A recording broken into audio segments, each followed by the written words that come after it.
అన్నదాత అన్నదాత మీ అన్నదాత చెమటోడ్చి ఆహారాన్నందించే రైతన్న అనునిత్యం నీ కండదండగా నిలిచే నేస్తం ఎవరన్నా అన్నదాత అన్నదాత మీ అన్నదాత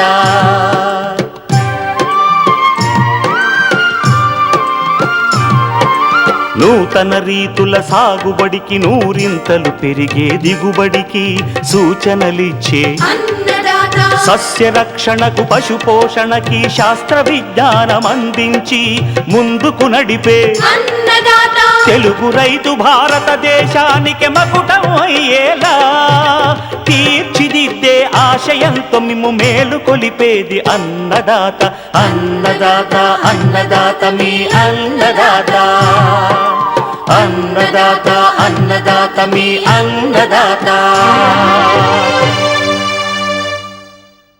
అన్నదాత ప్రేక్షకులకు నమస్కారం. ఈనాటి ముఖ్యాంశాలు. ఎల్నినో నేపథ్యంలో నెల్లూరు జిల్లాలో రైతులకు సూచనలు. భూసార పరీక్షా ఫలితాల ఆధారంగా ఎరువుల యాజమాన్యం. ఏజెన్సీ ప్రాంతాల్లో సాగు చేసుకోదగ్గ ఖరీఫ్ పంటలు, అనువైన రకాలు.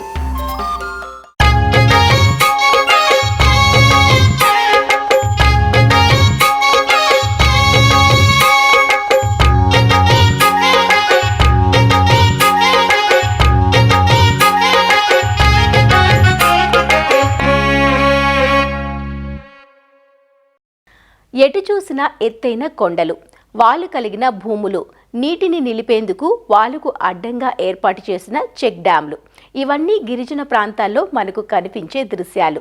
ఇక్కడ వాతావరణంతో పాటు సేద్య విధానం కూడా కొంత భిన్నంగా ఉంటుంది.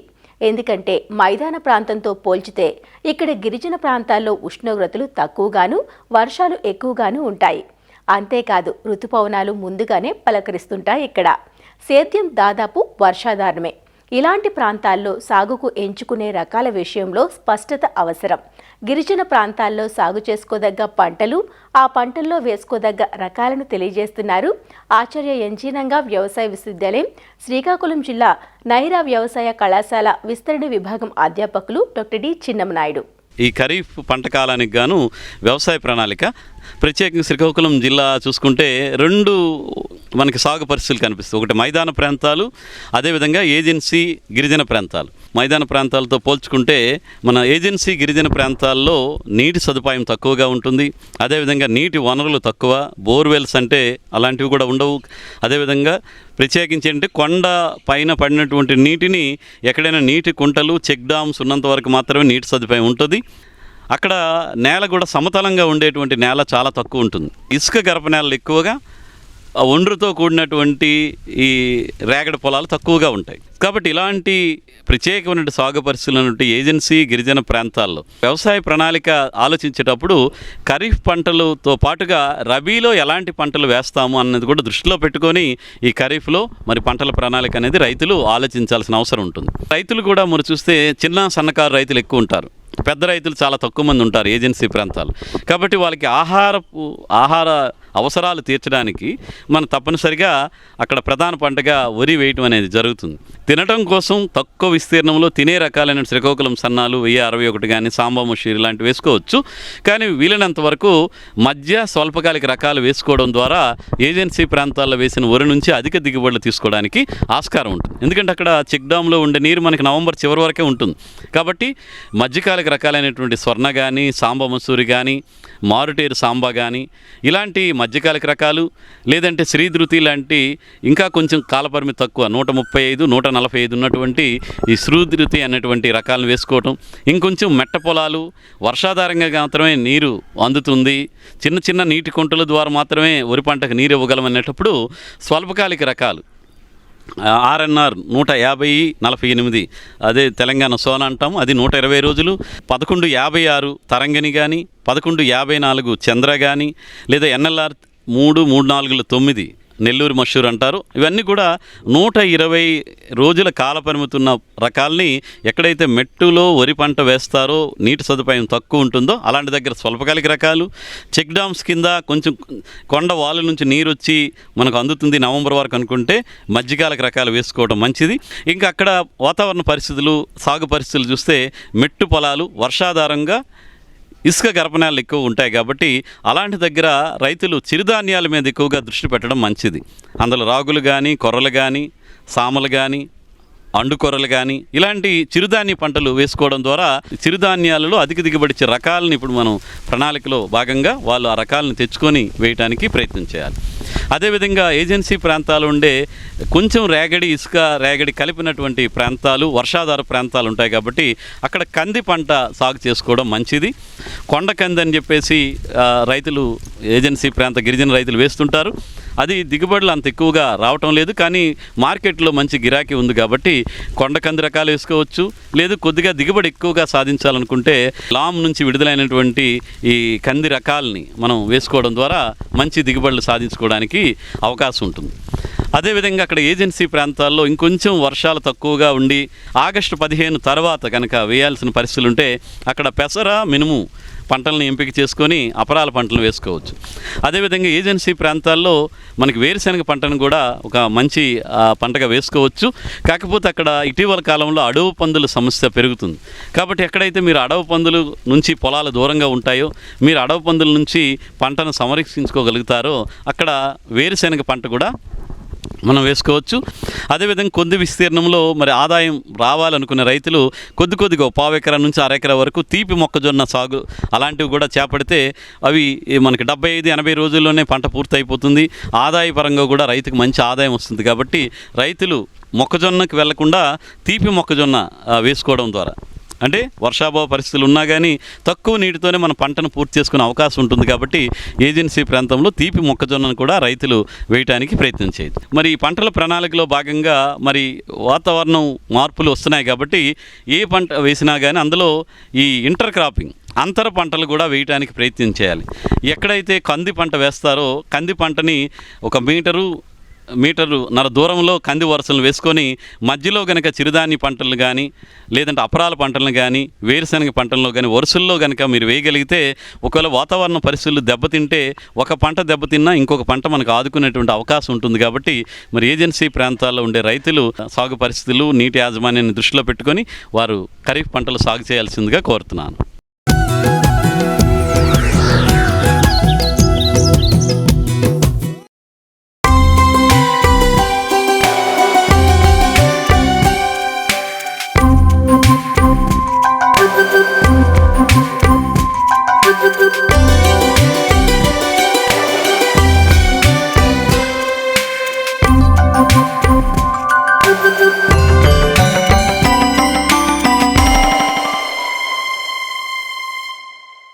పంటల నుంచి మంచి దిగుబడులు సాధించాలంటే అందుకు కీలక పాత్ర పోషించేది నేలలోని సారం.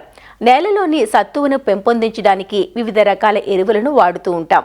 అందున ఇటీవలి కాలంలో ఎరువుల వాడకం విపరీతంగా పెరిగిపోయి మోతాదుకు మించి ఎరువులను విచ్చలవిడిగా వాడటం వల్ల పోషకాల అసమతుల్యత ఏర్పడి పంట దిగుబడులు తగ్గుతున్నాయి. అంతేకాదు భూభౌతిక స్థితిగతులు దెబ్బతిని నేలలు చౌడుబారుతున్నాయి. ఈ సమస్యలను అధిగమించాలంటే భూసార పరీక్ష ఫలితాల ఆధారంగా నేల స్థితిగతులు తెలుసుకొని సమగ్ర పోషక యాజమాన్యం చేపట్టాలి. మరి భూసార పరీక్ష ఫలితాలను ఎలా అర్థం చేసుకోవాలి? ఫలితాల ఆధారంగా ఎరువులను ఎలా వాడాలి? ఎలాంటి యాజమాన్య పద్ధతులు పాటించాలో తెలియజేస్తున్నారు శాస్త్రవేత్త డాక్టర్ ప్రభాకర్. ప్రస్తుత తరుణంలో రైతాంగము ఈ యొక్క వ్యవసాయానికి ఖరీఫ్ పంటల సాగుకు సిద్ధమవుతున్న తరుణంలో ముఖ్యంగా నేల తయారీని గురించి కూడా మనము ఆలోచన చేయాలి. నేలను బట్టే మనకు పంటలు కూడా దిగుబడిని ఇస్తాయి కాబట్టి నేల తయారీ యాజమాన్యంని మనము చేపట్టవలసినటువంటి ఆవశ్యకత ఎంతైనా ఉంది. మనకు నేల తయారీలో మంచి మెలకువలు పాటిస్తేనే వేసేటువంటి పైరు నాణ్యమైనటువంటి దిగుబడి, ఆదాయాన్ని పెంచుకునేదానికి అవకాశం ఉంటుంది. ఈ సమయంలో రైతాంగము వర్షాలను ఆధారంగా చేసుకొని కొన్ని మెలకువలను పాటించి మంచి సేద్య పద్ధతులను పాటించినట్టయితే కనుక ఆరోగ్యవంతమైన నేలను తయారు చేసుకునేదానికి అవకాశం ఉంటుంది. ఎకరానికి 2 నుంచి 4 టన్నుల పశువుల ఎరువును మనము తోలుకోవాలి. లేదంటే కనుక కోళ్ళ ఎరువును, లేదంటే జీవాల ఎరువును, వర్మీ కంపోస్ట్ను ఇలాంటి వాటినన్నిటిని కూడా నేలకు అందించినట్టయితే కనుక మనకు మంచి ఫలితాలు ఉంటాయి. రైతాంగం ఏంటంటే కనుక బాగా మాగిన పశువుల ఎరువును మాత్రమే మనము దిబ్బ నుంచి తీసుకొని పోయి పొలానికి వేసుకోవాలి. వేసుకున్న వెంటనే తప్పకుండా వెంటనే వెదజల్లి మనము కల్టివేటర్ వేసినట్టయితే కనుక నేలలో కలిగి దున్నబడుతుంది. తద్వారా దాంట్లో ఉన్నటువంటి పోషకాలు కానివ్వండి, ప్రయోజనాలు, ఆర్గానిక్ కార్బన్ కానివ్వండి, ఇవన్నీ కూడా ఈ వ్యర్థం కాకుండా పైరుకు అందేదానికి ఆస్కారం ఉంటుంది. అదేవిధంగా లేటుగా చేసినట్టయితే కనుక ఆవిరైపోవడము, కొంత ఆర్గానిక్ కార్బన్ అంతా కూడా గాలి కొట్టుకొని పోయి తర్వాత వర్షాలకు కలుపు విత్తనాలు కానీ అలాంటివన్నీ మొలకెత్తి మనకు నష్టాన్ని కలుగజేస్తాయి. కాబట్టి వేసేటువంటి ప్రయోజనాలు బాగా పొందాలంటే కనుక దిబ్బ ఎరువును మనం వెంటనే కలిదున్నుకోవాలి. అదేవిధంగా ఎక్కడైనా కూడా ఈ చెరువు మట్టి అలాంటివి దొరికేటట్టుగా ఉంటే కనుక ఎకరానికి ఒక 10 ట్రాక్టర్ల మంచి చెరువు మట్టిని దానిని కూడా మనము చౌడులు పరీక్ష చేసుకొని చౌడు స్వభావం లేకపోతే కనుక పొలంలో వెదజల్లుకుంటే కనుక సారవంతమైనటువంటి నేలను మనం అందించడానికి వీలవుతుంది.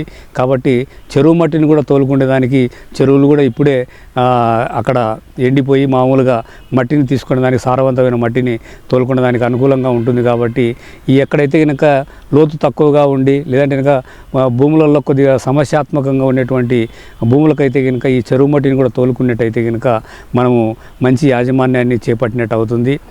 వరి కానివ్వండి, లేదంటే ఇంకా మిరప కానివ్వండి, ఇలాంటి పంటలను మనము నారు పెంచుకొని వేసుకునేటువంటి పంటలు ఏదైతే ఉన్నాయో పొలాన్ని మెయిన్ పొలాన్ని ఖాళీగా పెడతారో అటువంటి వాటిలలో కూడా ఈ యొక్క పచ్చిరొట్టె పైర్లను కూడా పెంచుకునేదానికి అనుకూలమైన సమయం. ముఖ్యంగా పచ్చిరొట్టె పైర్లైనటువంటి జీలుగా, జనుము, పిల్లి పెసర, అలసంద ఆ పైర్లను ఎన్నుకొని ఎకరానికి 10 నుంచి 12 కిలోల విత్తనాన్ని మనకు అవసరమవుతాయి. వీటిని మనము పొలంలో వెదజల్లి దాన్ని మనము 30-35 రోజులు లేదంటే కనుక 40 రోజులకు మొదటి పూత దశలో కనుక కలియబెట్టినట్టయితే కనుక మంచి పచ్చి రొట్టెను మనము అందించడానికి అవకాశం ఉంటుంది. దీని ద్వారా మనము ఎకరానికి 25 కిలోల నత్రజనిని మనము ఆదా చేసుకోవచ్చు. అదేవిధంగా నేలలో ఉండేటువంటి సేంద్రియ కర్బన శాతం కూడా పెరిగి మనకు నేలలు సారవంతమయ్యేదానికి అవకాశం ఉంటుంది. అదేవిధంగా రైతాంగం అంతా కూడా ఆల్రెడీ వేసవిలో లోతైన దుక్కులు చేసి పెట్టి ఉంటారు. అది ఆ విధంగా చేయనప్పుడు ఒకసారి దీన్ని ఎంబీ ప్లౌతో ఒకసారి దున్నుకొని దాని తర్వాత కల్టివేటర్ మామూలుగా 2 సార్లు మనం దున్నుకొని దాని తర్వాత మనం లెవెల్ చేసుకొని తర్వాత ఈ రొటావేటర్తో సీడ్ బెడ్ ప్రిపరేషన్ చేసుకొని దాన్ని ప్రిపేర్ చేసుకోవాలి. పొలం తయారీలో నేల యొక్క లోతు బాగా మనము దున్నలేకపోతే కనుక మనం వేసేటువంటి పైరు వేరు లోపలికి పొరలోకి పోయేదానికి అడ్డుగా ఉంటుంది నేల. తర్వాత సారవంతాన్ని కూడా పై పొరల నుంచే తీసుకొని ఇది చేసేది ఉంటుంది. వర్షం నీటిని కూడా పట్టి ఉంచేటువంటి శక్తిని కూడా భూమి బాగా పెంచుకునేదానికి ఈ యొక్క సేద్యం తయారీలో మెలకువను పాటిస్తే కనుక మనం బెట్టపోకుండా వచ్చేటువంటి వర్షాన్ని అంతటిని కూడా భూమి పొరల్లోనే మనము చాలా రోజులు ఇంకిపోయేటట్టుగా అక్కడనే పట్టి ఉంచేటట్టుగా చేసుకునే స్వభావం కూడా మనకు ఉంటుంది. కాబట్టి ఈ విధంగా తయారు చేసుకోవాల్సిన అవసరం ఉంది. అదేవిధంగా మట్టి నమూనాలను సేకరించి ల్యాబ్కు పంపించి వాటిలో మనము భూసార పరీక్షా ఫలితాల ఆధారంగా వేసేటువంటి పైరుకు ఎరువుల మోతాదు నిర్ణయించుకునే దానికి కూడా అనుకూలమైన సమయం. అదేవిధంగా ఎక్కడైతే కనుక ఈ యొక్క చౌడు భూములు అనేటివి లేదంటే కనుక క్షార భూములు ఎక్కువగా ఉంటాయో ఈ యొక్క చౌడును బాగు చేసుకునే దానికి ఎకరానికి 500 కేజీల జిప్సాన్ని మనము ఈ యొక్క దుక్కిలోనే మనం వేసుకునేటైతే కనుక ఈ యొక్క చౌడు భూములను కూడా కొద్దిగా తట్టుకొని వేసేటువంటి విత్తనం బాగా మొలిసి పైరు బాగా ఎదిగి మంచి దిగుబడి వచ్చేదానికి ఆస్కారం ఉంటుంది.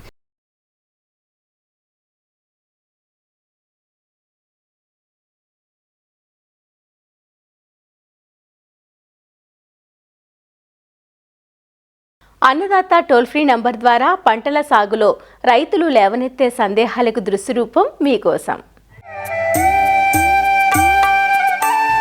ఆగాకర సాగు చేయాలనుకుంటున్నాము, సాగు ఎలా చేపట్టాలో తెలియచేయండి అంటూ అడుగుతున్నారు కృష్ణా జిల్లా గుడివాడ నుంచి సంటిబాబు.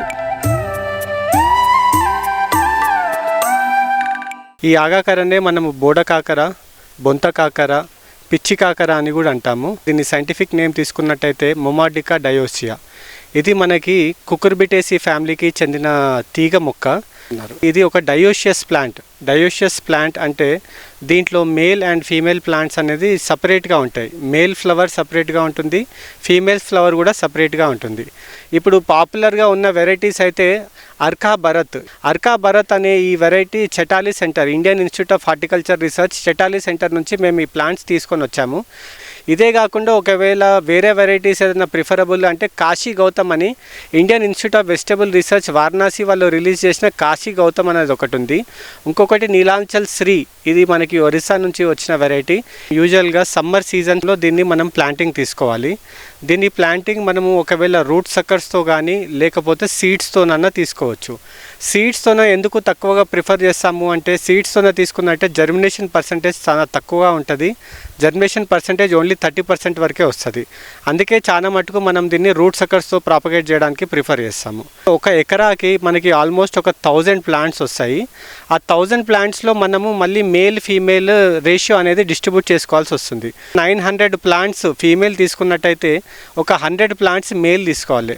అంటే మనం సపోజ్ ఎవ్రీ 10 ప్లాంట్స్కి ఒక ఫీమేల్ ప్లాంట్ని పెట్టుకోవాలి. అప్పుడే పాలినేషన్ అనేది సరిగ్గా జరిగి ఫీమేల్ ప్లాంట్స్ మీద ఫ్రూటింగ్ అనేది వస్తుంది. స్పేసింగ్ తీసుకున్నట్టయితే ఇది ప్లాంట్ టు ప్లాంట్ ఒక 1 మీటర్ స్పేసింగ్ తీసుకుంటే రో టు రో 1.5 మీటర్ స్పేసింగ్ తీసుకోవాలి. ఇది మనకి 35 to 40 డేస్ తర్వాత ఇది మనకి జర్మినేషన్ స్టార్ట్ అయ్యి ఎప్పుడైతే ఈ తీగ పెరగడం స్టార్ట్ అవుతుందో మనం అప్పటి నుంచే దీన్ని ఈ ట్రెల్లిస్ మీదకి ట్రైన్ చేసుకుంటూ ఉండాలి. ఇది ఆల్మోస్ట్ 8 feet హైట్ దాకా మనకి ఎక్కేస్తుంది. జూన్ మాసం వచ్చేసరికి 8 feet హైట్ వస్తుంది. మీకు ఆగస్ట్ నుంచి అక్టోబర్ వరకు పంట అనేది స్టార్ట్ అవుతుంది. దీంట్లో మనకి 2 types ఆఫ్ ఫ్లవర్ ఉంటాయి, male flower and female flower. రెండు కూడా మనకి క్రీమిష్ వైట్ కలర్లో ఉంటారు.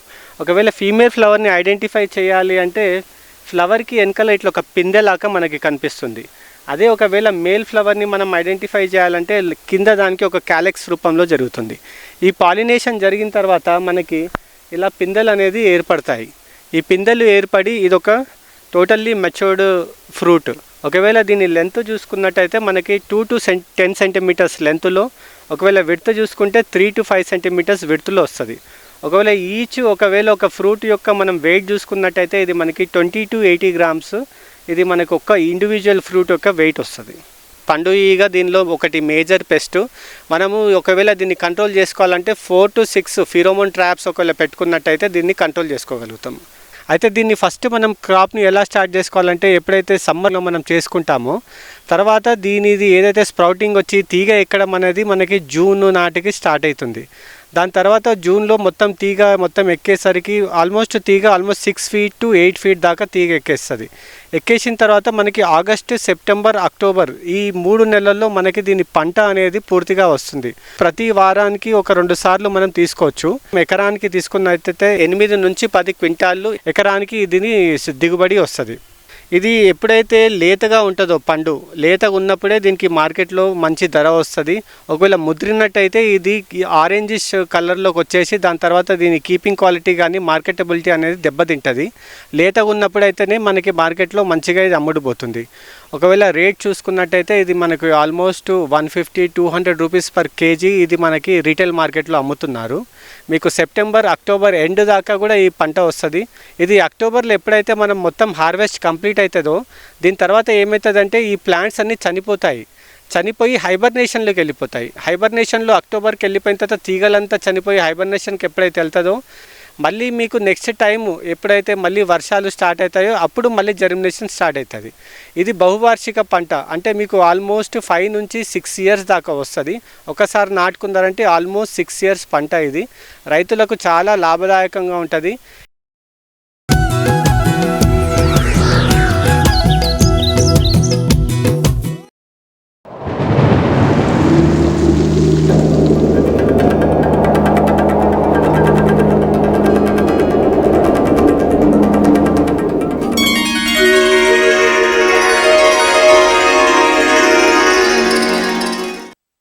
ఎడగారు వరి సాగంటే నెల్లూరు, చిత్తూరు జిల్లాలకు ప్రత్యేకమైనది.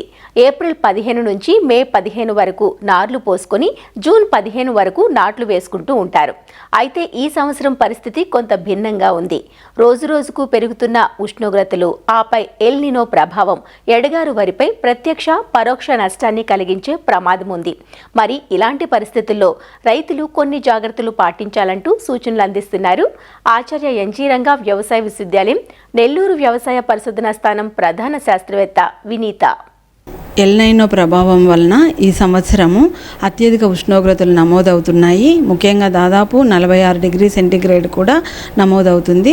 ఈ సీజన్లో మనము ముఖ్యంగా నెల్లూరు జిల్లాలో ఈ ఎడగారు సీజన్ అనేది ఏప్రిల్ నుంచి మొదలవుతుంది. కాబట్టి పంటల విషయంలో ముఖ్యంగా వ్యవసాయంలో చాలా జాగ్రత్తలు తీసుకోవాలి. మనకు ఏప్రిల్ నుంచి జూన్ వరకు కూడా వేడిగాలులు వీచే అవకాశం ఉంది. కాబట్టి పంటల్లో మనం వీలైనంత వరకు కూడా నీళ్లు పెట్టడం అనేది బాగా ఎండ సమయంలో కాకుండా ఉదయాన్నే కానీ సాయంత్రం కానీ నీళ్లు పెట్టుకోవాలి. ముఖ్యంగా అన్ని పంటల్లో, వరిలోనే కాకుండా ఏ పంటలో అయినా కూడా నీటిని డ్రిప్ పద్ధతిలో కానీ స్ప్రింక్లర్ల ద్వారా కానీ నీటిని వాడడం వలన కొంతవరకు ఈ వడగాలుల వలన నీటి ఆవిరిని తగ్గించుకోవచ్చు. అత్యధిక ఉష్ణోగ్రతలు ఉండడం వలన సాయిల్ మాయిశ్చర్ డిప్లీషన్, అంటే భూమి నుంచి కూడా ఎక్కువగా నీరు ఆవిరి అవ్వడం జరుగుతుంది. అంతేకాకుండా బాష్పోత్సేకం ద్వారా నీటి ఆవిరి అనేది ఎక్కువగా జరగడం వలన నెట్, అంటే మొక్కలకు ఉపయోగపడే నీటి శాతం అనేది చాలా తక్కువగా ఉండడం వలన మొక్కల ఆకులన్నీ కూడా వడలిపోయి ముఖ్యంగా ఆకులంతా కూడా చుట్టుకొని పోవడము, ఎండిపోవడం అనేది జరుగుతుంది. కాబట్టి వీటిని తగ్గించుకోవడానికి వీలైనంత వరకు ఎక్కువ రోజులు నీటి ఎద్దడికి పంటలు గురి కాకుండా తరచుగా నీరు ఇవ్వడం అనేది చేయాలి. అంతేకాకుండా చాలా వరకు ఈ రసాయనాలు, కలుపు మందులు కానీ ఎరువులు కానీ వీటన్నిటిని కూడా పురుగు మందులు కానీ వీటిని ఎండ సమయంలో స్ప్రే చేయకూడదు. అట్లా చేసినట్లయితే ఆకులంతా కూడా స్కార్చింగ్ అవుతాయి. కాబట్టి ఏ కెమికల్స్ కూడా మధ్యాహ్నం పూట స్ప్రే చేయకుండా ఉండాలి. అంటే పండ్లు కానీ కూరగాయలు కానీ అవి పెరిగే దశల్లో కానీ నీటిని తప్పకుండా ఇవ్వాలి. ఈ వేడిగాలుల వలన చిల్లీస్ కానీ వీటిలో ఫ్రూట్ డ్రాప్ చాలా ఎక్కువగా ఉంటుంది. కాబట్టి వీలైనంత వరకు ఈ నీటిని అనేది ఉదయం సాయంత్రం వేళల్లోనే అవసరమైనప్పుడు మాత్రమే వాడాలి. ఇంకొకటి ఏంటంటే ఎక్కువ బాష్పోత్సేకం వల్ల నీటి ఆవిరి అవుతుంది. కాబట్టి మనం పొటాషియం నైట్రేట్ అనే కెమికల్ని కానీ మనం ఒక 10 గ్రాములు 1 లీటర్ నీటికి స్ప్రే చేసుకున్నట్లయితే కొంతవరకు ఈ నీటి ఆవిరిని తగ్గించి మొక్కలు అనేది ఎండిపోకుండా కాపాడుతుంది. ఈ రకంగా మనకు ఈ వడగాలులలో మనము చాలా వరకు జాగ్రత్తలు తీసుకున్నట్లయితే కొంతవరకు ఈ పంటలపైన ప్రభావాన్ని తగ్గించుకోవచ్చు. ఇంకా ముఖ్యంగా ఆరుతడి పంటల్లో ఏదైనా ఆచ్ఛాదన, అంటే నీరు అనేది ఎక్కువగా ఆవిరి కాకుండా మల్చింగ్ అంటాము. మనకు వ్యవసాయ ఉత్పాదకాల్లో వరిగడ్డి కానీ ఏదైనా మనకు పంటల నుంచి వచ్చే బై ప్రోడక్ట్స్, పంటల నుంచి వచ్చే ఈ వరిగడ్డి కానీ ఇలాంటివన్నిటిని భూమిపైన కొంతవరకు కప్పడం వలన, లేదంటే ప్లాస్టిక్ మల్చులు కానీ ఇలాగ వేసుకోవడం వలన ఈ నీటి ఆవిరిని అనేది తగ్గించి పంటలను కొంతవరకు చనిపోకుండా కాపాడుకోవాలి. మరిన్ని విభిన్న అంశాలతో రేపటి అన్నదాతలో మళ్ళీ కలుసుకుందాం. నమస్కారం. అన్నదాతలు తమ సందేహాలు, సమస్యలను 1800-425-4085 టోల్ ఫ్రీ నంబర్లో ఉదయం 10 నుంచి 11 గంటల మధ్య పని దినాలలో సంప్రదించగలరు. ఈ కార్యక్రమాన్ని యూట్యూబ్లో www.youtube.com/అన్నదాత ఈటీవీ లింక్ ద్వారా వీక్షించవచ్చు.